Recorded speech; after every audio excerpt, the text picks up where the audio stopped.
This is now the tarot developments for the 10th of June 2019. And today is a sample horoscope spread, or bits of a horoscope spread, because Phil in Australia asked for something more, as did a few other people, and there were a couple of comments about it. So I'm going to rush through this. If you want details, I mean, there's 14 videos at the johnstarotcourse.com, but I'll do something on YouTube today and probably in a couple of days as well. So I want to, this is what a horoscope looks like. I'll put it on screen beside me. And it's complicated. And there's a lot going on because you get planets and houses and signs and aspects and all the rest of it. And it's really very difficult to, actually it's easy to interpret a horoscope when you know what you're doing. But astrology is difficult because there's so much of it. And the problem is with, if you look on the internet for astrology, most people don't, there's certain things, basic information they don't have that nobody ever taught them and nobody ever showed them. So they're forced to make things up that sound good and sound right, but a lot of it's just wrong. So I would suggest that you don't pay too much attention to people teaching astrology on the internet, apart from me, of course. Anyway, I actually have a course, but if go to astrology-in-action.org and take a look at the videos there. If you like the look of them, let me know and maybe do some more with that. Okay, so this is what a horoscope looks like. And I'm going to put a link to the Google Doc where you'll have the information about the houses from Nicholas Devore. And this is going to give you more information than you'll ever need about the houses. But at least you've got a detailed background to what's there. Because partly he talks about what a horoscope means for an organization. So if somebody asks a business question, like what's going to happen with business, and you've got the sixth house represents employees as well as labor unions. So if you've got a difficult card in the sixth house, you can say to the questioner, be careful about who you hire, or else check up on the behavior and ideas of employees regularly. And when you see that things are going wrong or about to go wrong, do something about it before it takes hold. So there's a lot you can do with a horoscope. And Devore tells you that. So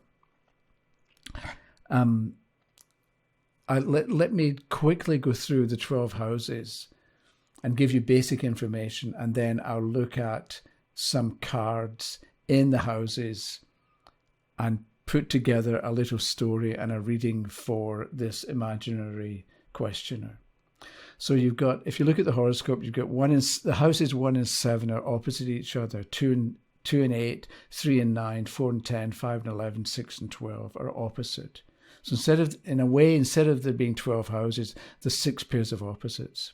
So the first house is the self, and opposite is other people in your life, as well as, but not just the marriage partner or the partner. It's also the second child. Then the second is earned income. The 8th is unearned income. So if the questioner wants to know about dividends or investments and so on, you can look at the 8th house and see the card that's there. If the card that's there is good and purposeful and hopeful and beneficial, then investments will do well. If it's reversed, they'll be delayed. Or if it's a bad card, so to speak, then it's not going to work.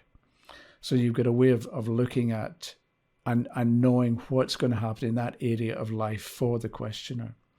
So the third is, there's more to this, or there are other meanings that I'll get to in a little bit with the sample reading. So the third is short distance travel. The 9th is long distance travel. The third house is early education. The 9th house is higher education, university, college, and so on. The 4th is the father. The 10th is the mother. The 4th is home. The 10th is career, business. The 5th is children, especially the first child. The 11th is friends. The 11th also represents your hopes and aspirations. And then the 6th is sickness, as well as the services you're meant to perform in this lifetime. And opposite is the 12th, which is karma. So that's the basic, those are the basic meanings of the houses. So what you do is you shuffle and lay 12 cards face down. I think there's going to be a photograph over there. So you lay everything face down because you're going to turn the cards that answer the areas of concern the questioner has. Right? You don't turn if it's for you, okay, turn it all over. But if it's for a questioner, you begin with everything face down. And then you say to the questioner, what do you want to know about? And if the questioner says, I want to know about me, you turn the first card in the first house. If they say, I want to know about my health, you turn the card in the 6th house, and so on. And tell them what's there and what it shows and what it looks like, for now as well as for what's coming up. So let's say we've got this spread that's been laid, and you say to the questioner, what do you want to know? And let's say the questioner says, I don't know what I want. I don't know what to do. My future, I have no idea what to do with my future. So you think to yourself, hopes and aspirations are the 11th house. So we're going to turn the card in the 11th house and see what it looks like. So we turn the card there and we see that it's the 3 of Batons upright. So we talk about the 3 of Batons upright in connection with what somebody wants or what their hopes and aspirations are. So you say, now is the time to expand your horizons physically and mentally. Now is the time to plan for the long-term future because we see a ship in the distance. And now is the time to be optimistic and confident because things are going to work out for you because of the nature of the 3 of Batons, it being upright as well. And you say whatever else you want to say about the 3 of Batons in connection with hopes and aspirations. Then you might think, okay, we need to also know, if you're going to know what it is that you want to do or what it is you're meant to do, it's important to understand what you care about. So let's look at the 2nd house, which shows your value sense. So what's important, what you care about. And so we turn the card in the 2nd house and we see that it's the Ace of Swords. So we say you value, you care about, it's important that you get organized and that you use the sword wisely, which can mean that you examine what's going on and you use this sharp sword to cut out what you don't want. And it can be people or ideas or possessions or habits, or cut out what is no longer useful for you or no longer valuable to you. But it's important because it's a sword and it's an ace for a new beginning that you make a fresh start in different areas of your life with different people, with different circumstances, with different conditions. Figure out if you want to keep them, set them up. If you don't want to keep them, cut them off. Prune. If you prune a rose bush, you cut off the dead wood so that new branches can grow. I don't think branches is quite right for a rose bush, but I can't remember the word. New little stalks or whatever can grow. And that's what you, the questioner, should do with your life. And that's important because we've got the Ace of Swords here. Time for a fresh start, but make it a good start by getting rid of the dead wood, what no longer applies, what no longer belongs, what you no longer want. So put that together with the 3 of Batons, and the questioner now knows what to do or how to figure out what to do. And so they might say to you, okay, I've been thinking that maybe I should go back to school and get some better qualifications.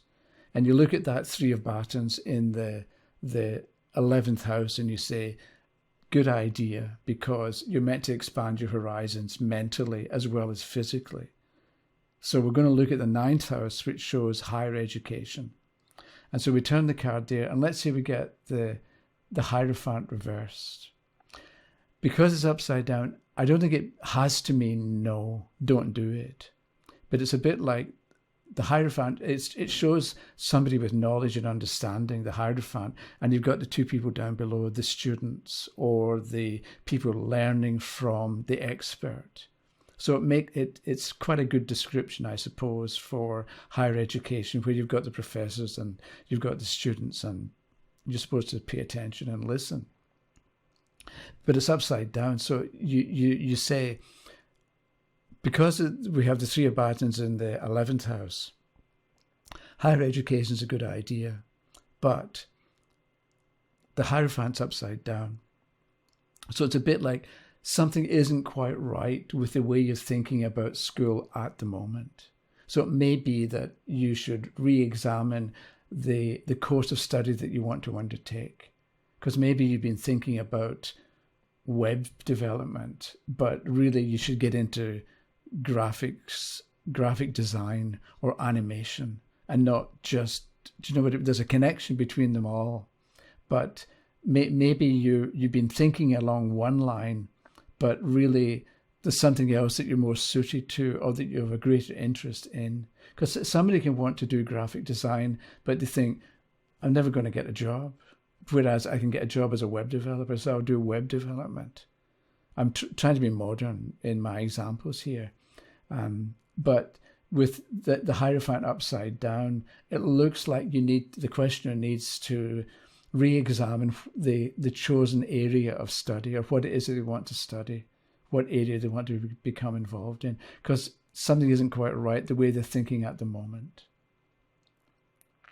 Also with the Hierophant upside down, it could be that you'll find that the instructors aren't as good as they're supposed to be. So maybe think about a better school, or don't just accept that this is a good school because people say it is. Actually, maybe go there and make sure that your school of choice is actually worth the money, because maybe it isn't. And this can go back to the value sense, the Ace of Swords. It's time for a new beginning. So what is it you want? What is it? What are you going to do? What direction are you going to go in? And then maybe they say, okay, well, I'm thinking of, I know that the whatever course I want to do, I'm going to have to do writing, essays, reports, and so on. And I hate writing. I'm not very good at it. What do I do? Okay, so writing is communication. So the 3rd house is how you communicate. So we would turn the card in the 3rd house to get an idea of how the person can improve their writing ability. So you turn the card there, and we get the 10 of Swords. And I can't remember if it's upright. It's 10 of Swords upright. Okay, so 10 is 1 plus something, gets you back to 1 again. So you say to the person, when it comes to writing, write something and then rewrite it. Because 10 is a transition.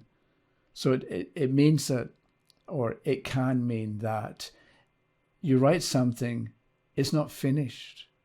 It may be good, it may be not very good, but you need to go back to it, 10 being 1 plus 0, and rewrite it, or refine the ideas, or make sure that what you're saying makes sense, and that you've made a point and that you've proved it, or you've given evidence to back up your point of view. And then they say, okay, this sounds good. The other thing I would need to ask is, my husband or wife, whoever it is going on a long trip soon. Is it going to work out well? So the 7th house represents the partner. So if you start with the 7th house, the 8th is going to be the partner's value sense. The 9th is how the partner communicates. The 10th is the partner's father. The 11th is the partner's children, and so on all the way around. So that if you go, we know that long distance travel is the 9th house. So if you go 9 houses starting with number 7, you end up with the 3rd. It can be a little bit confusing, if you're trying to figure it out in your head. But if you actually look at a piece of paper, it's straightforward, and you soon get the hang of it. So it takes us back to that 9th house, that 10 of Swords, which describes how the questioner will write essays, but it also describes what the partner can expect in foreign countries at the moment, or on a long distance trip at the moment. And we get the 10 of Swords. So we say to the questioner, tell your partner to be careful, because, and so it can mean lost luggage, but it can also mean that stay out of trouble. If something doesn't look right, don't ignore your intuition or your sense that things aren't quite right. Take your instinct seriously. And if you don't like the look of it, walk away. Or if somebody has a suggestion and you don't feel right about it, then do something else instead. Because with the 10 of Swords, and it's a card of ruin, for instance, and the person's face down in the sand with swords on their back, by all means trust other people, but make sure that they're trustworthy. So don't rush. Don't rush into things. Or if you rush into things, don't be surprised if they turn out badly. You're better to be patient and deliberate and slow and careful with this trip at this time. And if you do that, then things will be okay. But if you rush and take chances and take risks, you're going to discover, and maybe it's your habit, the partner's habit, to take risks, and they never get caught, or it never backfires. This time it's going to backfire. So don't take risks. So at that point, let's say the question says, thank you very much, that was good, or whatever they have to say.